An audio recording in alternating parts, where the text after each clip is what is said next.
Chicago is taking a step toward restricting Delta-8 and other mind-altering hemp products. These are weed-like substances that are sold without restrictions. Second Ward Alderman Brian Hopkins introduced a new ordinance just today, and he joins us to talk about it. Alderman, Natalie and I were talking to you during the break, and I think we both agree this is a very interesting and timely topic. I'll be honest with you, maybe it's because when I gas up the car, I seldom go in. I didn't realize what this stuff was and the potential dangers here. First of all, just for our viewers to note here, what's the difference between what you're talking about and what we might find at a dispensary? Scott, that question is the key to the whole issue. As you know, the state of Illinois a few years ago created this entire new industry of legalized cannabis. And we were told at the time it'll be a safe industry, a regulated industry, all the way from production where the plants are grown to processing, distribution, and then the licensed retailers. We really put a lot of thought into having this safe, newly created industry. What we didn't count on was this rogue industry popping up on the side outside of the purview of law enforcement and the regulatory agencies. It's akin to having a bunch of moonshiners making their own whiskey and selling them in illegal speakeasies while we have a legal system for selling and consuming alcohol. So that's what's happening right now. When it first started out, these products weren't quite as potent as they are now. And now what we're finding is some of these illegal retailers are selling products that are as potent, if not more so, than legal cannabis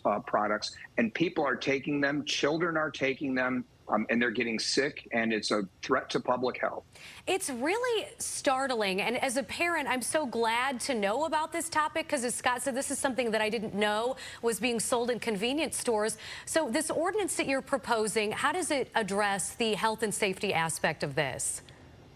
Well, it makes it illegal for any retailer to claim they're a dispensary when they, in fact, are not a licensed dispensary. That's what you're talking about, Natalie. A lot of the convenience stores just started selling these products, and they're not licensed dispensaries, so they can't sell real cannabis.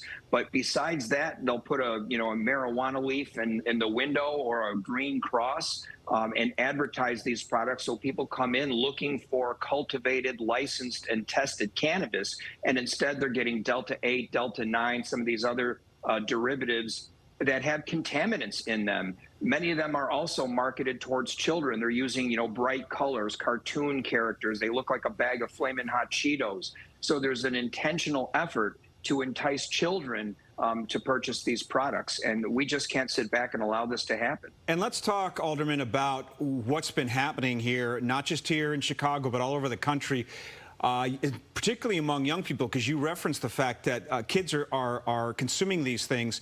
They're being rushed to ERs complaining about hallucinations. Some can't stand, they're fainting, they're vomiting.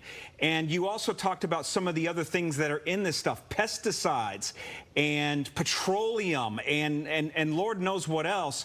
And this is an issue where they're walking a very fine line because technically there is a difference between CBD and THC, but again, that's a very thin line, right?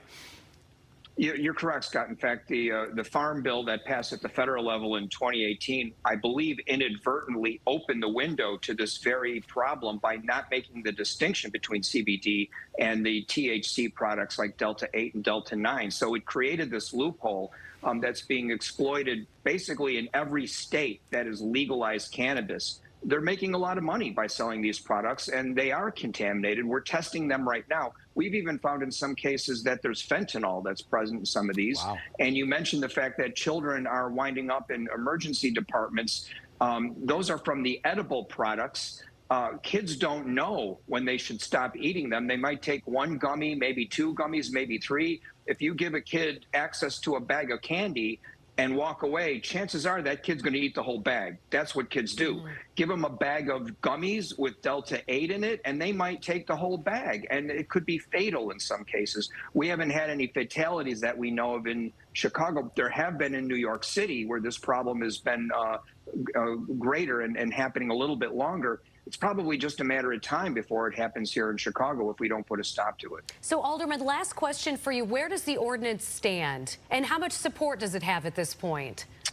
Yeah, I introduced it today. I wanted to send it to the Public Safety Committee, which I'm the chairman of. It really is a public safety issue, in my opinion. Alderman Irvin wanted it to go to his committee. He chairs the Budget Committee. I'm not sure what the justification is for that, but it wound up going to the Rules Committee. So I'm going to have a conversation with some of my colleagues. I know there is opposition to this. State Representative Sean LaFord has expressed his opposition to it. And by the way, we do need state legislation as well as a city ordinance to fully address this issue. Remember, the legal cannabis industry in Illinois is a state creation, not a city creation. So they have the ultimate authority over the city council on this matter. But I've been waiting for the General Assembly and the governor to take action. I've talked to Governor Pritzker personally about this. He's aware of it. And my patience has run out. I introduced this measure at the city council level to try to prod the General Assembly to take action on this issue before somebody dies. Sounds like we'll be having more conversations about this in the future. Second Ward Alderman Brian Hopkins, always a pleasure, sir. Thanks for joining us.